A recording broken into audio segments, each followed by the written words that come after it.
Hey, and welcome back to another episode. We are in season 7 of what we do and what we're growing here as a community, all because of you and everything that you have done. So, thank you so much for all your contributions, for all the guests, for everyone engaging with the show, sharing it, liking it, and putting out there so everybody else can get some good nuggets from all the guests that we have on the show. Thank you so much for doing that. And if you haven't done that, if you don't mind doing a quick follow and share, that would be great too. If you liked last week's episode, you're really going to love next week with Aslak de Silva. And he was a CEO in Finland. He's still there now.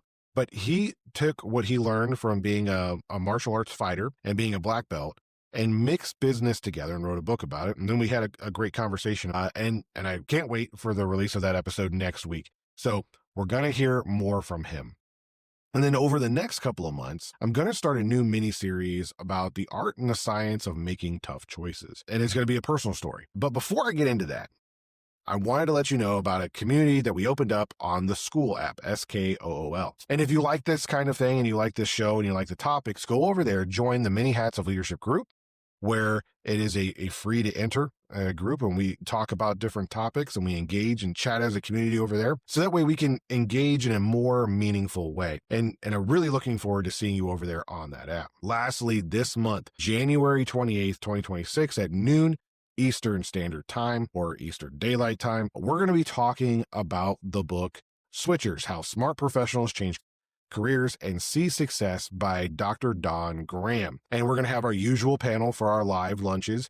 Then you can engage with them and ask them a bunch of questions, and you can also hear our insights and take on the book. And it's a really insightful book about people that change careers. And it's just also timely because I am also going through a career change. And that's where we're going to really be talking about in this mini series of how to make tough choices. You know, my personal story is I'm retiring after 23 years of service from the Army this year. And last year, I was always used to saying next year I'm going to be retiring.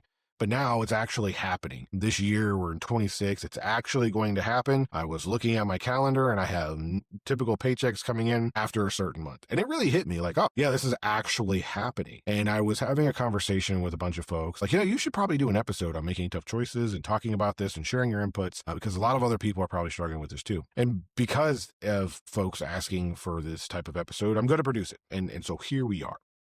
And it wasn't a simple decision to walk away from this career, right? It's all I've known. I've done it for 23 years, since I was young. It's something I always wanted to do, giving back and serving.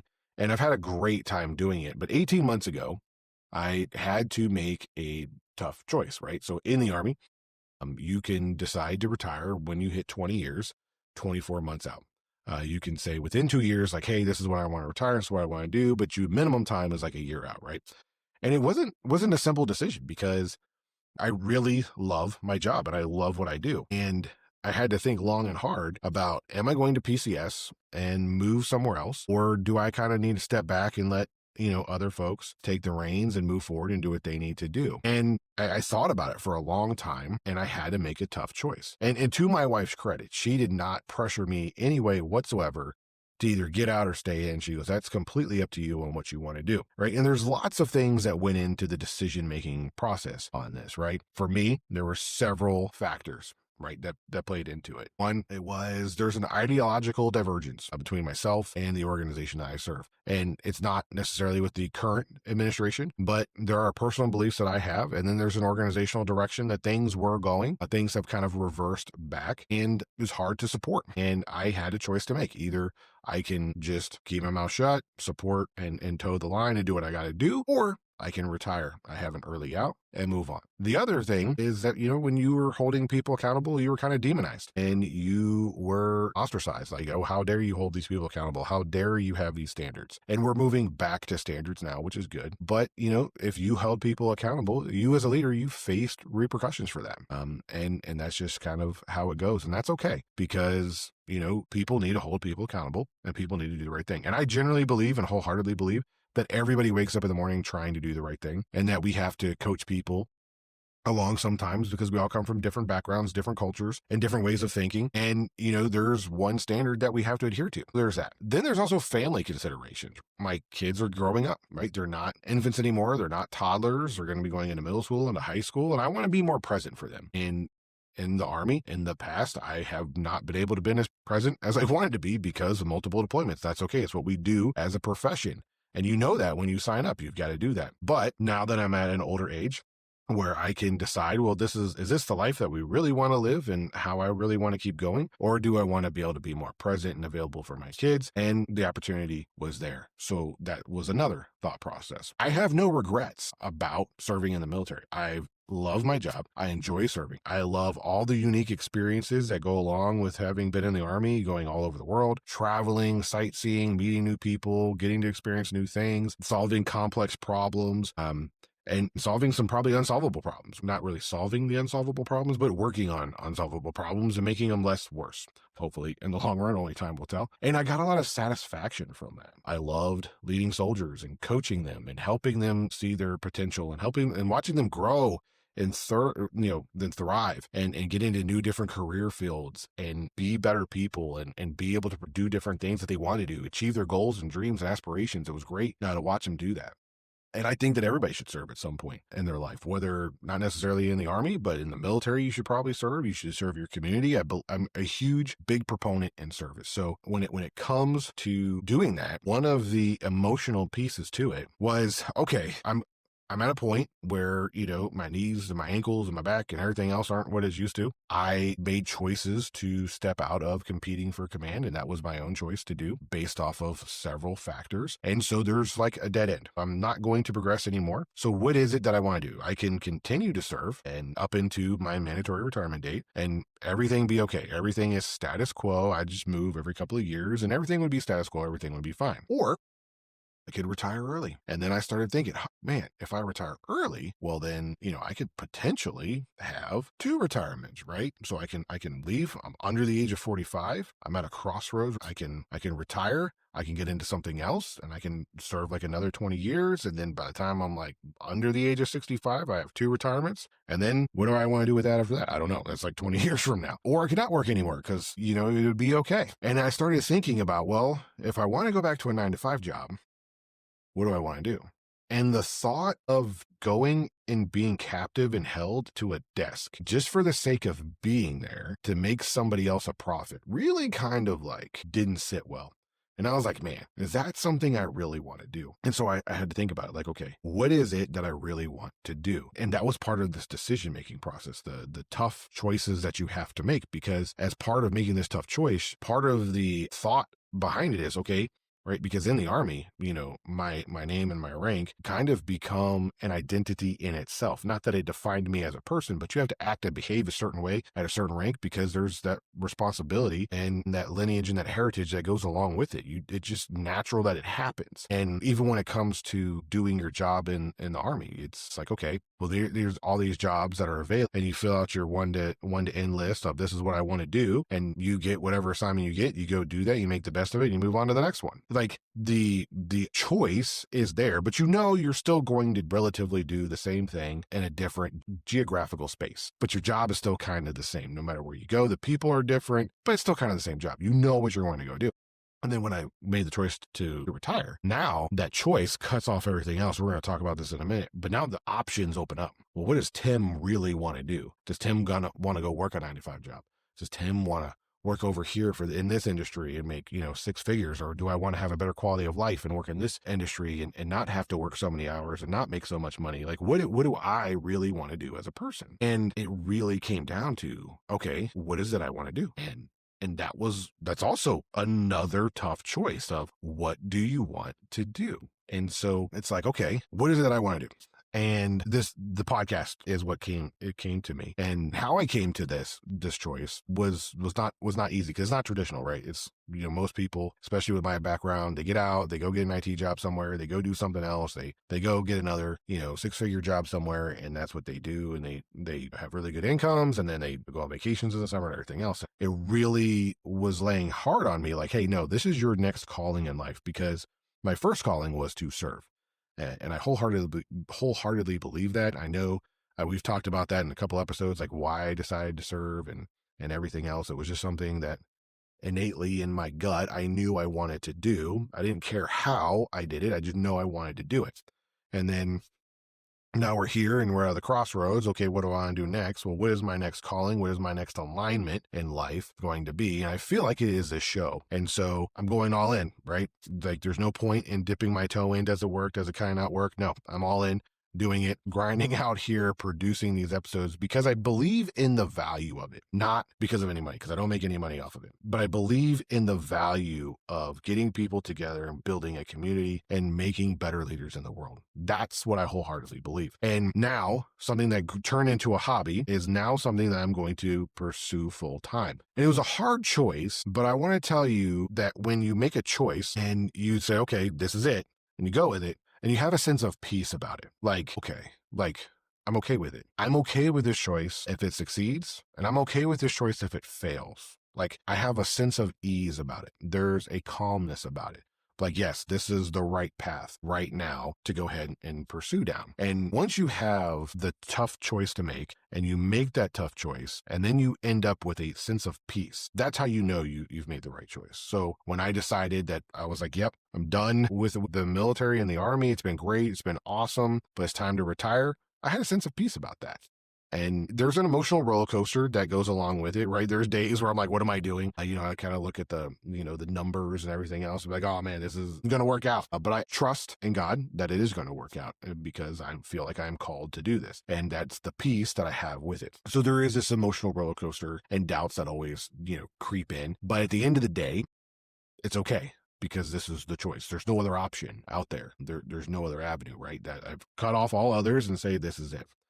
And so that's the difference between a choice and an option, right? Options are, if I don't do this one thing, then I can do these 3, 4, 5, 6, 7, 8, 9 other things, and it will roll down the line. Like when I chose to retire from the army, like that's it. There's no other choice. Like there's no other avenue to go. I can't get another job in the army. I can't go back and say, oh no, I changed my mind. I want to do this. The choice is made. It's cut, done. You move forward. That's it. There's nothing else. So then when I started thinking about all the different things that I could do, it's like, oh, well, I could do this. I could do this. I could do this. It was an overwhelming, plethora of all this advice that you go to. You go to the Transition Assistance Program, which is TAP, which is Department of War mandate, Department of Defense Act, and that everyone has to go through this on how you transition out.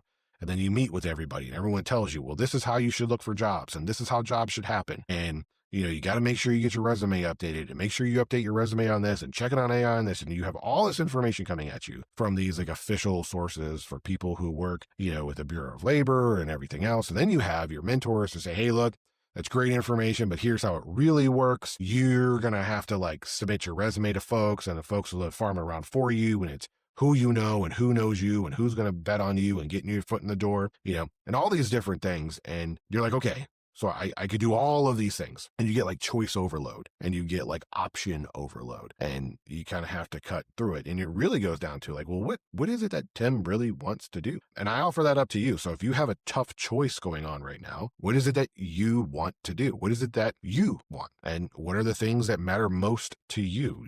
Put up your checklist. What things matter most to you? What matters least to you? What can you trade off?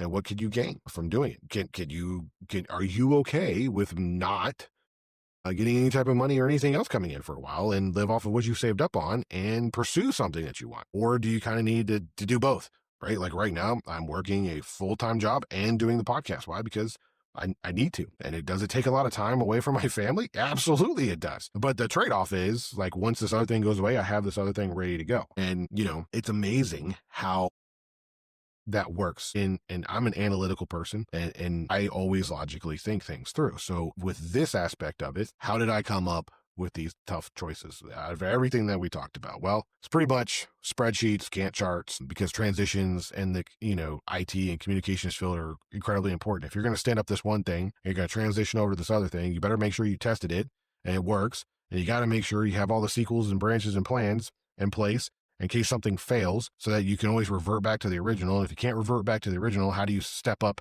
on the other thing? And it's all logical on how things work and flow. Life isn't necessarily always logical. Some of your choices are, right? But then there's that emotional side that we're going to talk about in another episode, but kind of honing this in on the logical side is I use a lot of spreadsheets, right? Does it make sense, one, financially to do it? All right. So you lay everything out. Yep. Makes sense financially to do it. Go ahead. does it make sense from a career standpoint, right? Like, what am I going to be missing out? What am I going to gain? So you go through all that. Yep. Do all that. What advice did I get from my mentors and my peers and everybody else? And it kind of made sense.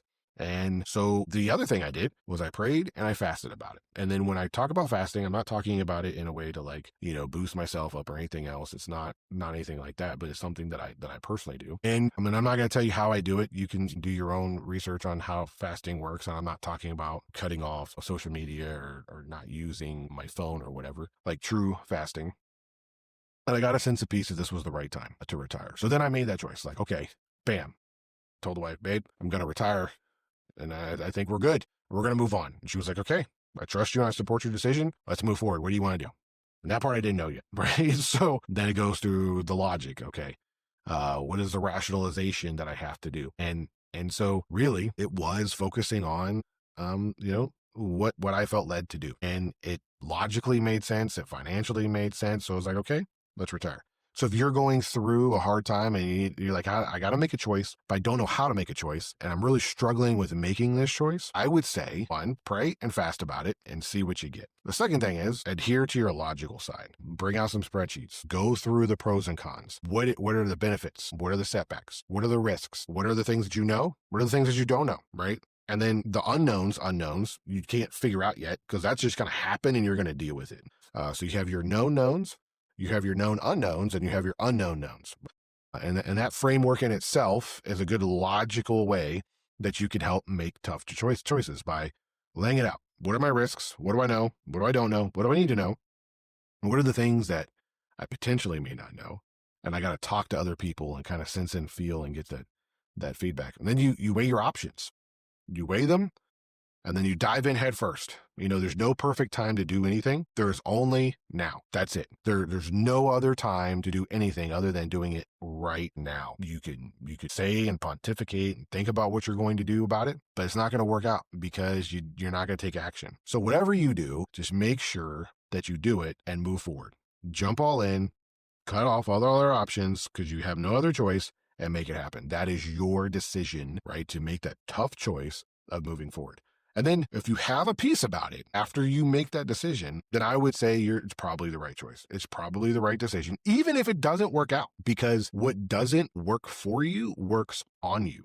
And what I mean by that is if you feel like I need to make a choice and you make that choice and you have a peace about it and you're working through it and you're like, okay, I'm going to make this work, and it's not really working out, you're still developing yourself in the process of that, and you're still growing as a person, and you're still growing as a leader, and you're still growing as a human, which is hugely beneficial in itself. That's what I mean by if it doesn't work out for you, it works on you, which is still a positive mechanism anyway. So next time that we come back and we talk about how to make a tough choice, we're going to talk about it from an emotional standpoint. We're going to talk about how do you get into a place, because you're going to have this energy, this pent up feeling of I made this choice. Well, now what? What are the things that are coming along with it? And why am I feeling the way I'm feeling? And we're going to talk about how you can shift your mindset into a perpetual state of anticipation and moving forward, or you can choose to go into a negative mindset and go into a place of anxiety and a place of stuckness and an OODA loop of negativity and spiraling out of control and not moving forward. I'm going to choose the anticipation route up and out and move off into a more positive place. But I wanted to kind of wrap that up with this. So next month, when we publish an episode that's like this, it's going to be based on specifically the emotions around making a tough choice. So if you got some benefit out of this, and if you like this episode, please share it. Make sure you like us, right? Hit all the bells and whistles, do all those things. So that way we can see you back here next time when we do it. Also, don't forget to go over to school. It's in the descriptions below as well. Click that link. Join us in the community so we can engage and have a really good conversation moving forward about this episode. There's tons of stuff there for you. So thanks for stopping by. I'm Tim Staton, stating the obvious.